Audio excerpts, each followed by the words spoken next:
Catherine is dead. I am pregnant. Do you understand?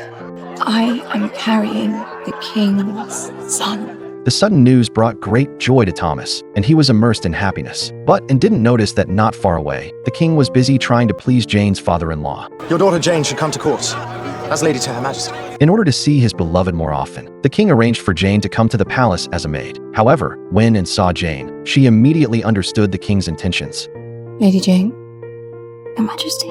At that moment, she finally realized the difficulties Catherine had faced. She had originally thought that the king would be more restrained because of the child in her womb. But to her surprise, the king even threw a glance at Jane right in front of her. Although she was unhappy, she wasn't angry, because she knew the child inside her was the king's, and Jane didn't pose a threat to her. So when her father warned her to be cautious of Jane, she didn't take it seriously. What he didn't know was that, at that very moment, the king was expressing his affection for Jane. I ask you only one thing, that you allow me to serve and worship you, as Lancelot served and worshipped Guinevere.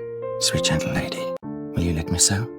I will. The king's gesture of lowering his status to show affection left Jane both flattered and surprised. Today, the king, fully armored and ready for a contest, asked Jane to give him a token. Upon hearing the king's request, Jane immediately took off the bracelet from her wrist. The king kissed the bracelet passionately and then rode into the contest with full confidence. But unexpectedly, an accident occurred. The king suffered a head injury and lost consciousness, needing to be carried back to the tent for treatment. News of the king's uncertain fate plunged the entire palace into chaos. While everyone was praying for the king, Anne's brother and father began to entertain rebellious thoughts. They planned that once the king was dead, they could use the child in Anne's womb as leverage to become the true rulers of England. However, their plot failed, because on the other side, Henry miraculously regained consciousness. He took the token Jane had given him from his chest and firmly believed it was Jane's protection that had saved him. To show his gratitude, he sent his friend Charles to visit Jane and delivered a bag of gold coins. However, Jane glanced at the money and immediately rejected Henry's gesture. She returned the letter unopened,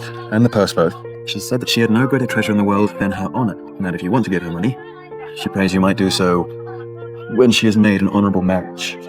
Jane's actions greatly pleased the king. The next day, he eagerly called for Jane. At this point, the king didn't even consider pregnant, and, overcome with passion, he couldn't resist kissing Jane. Unfortunately, Anne, who was pregnant, happened to witness this. The betrayal by her husband left her devastated and rushed straight toward Jane. Seeing this, the king immediately stepped in front of Jane and motioned for her to leave. Why are you doing this?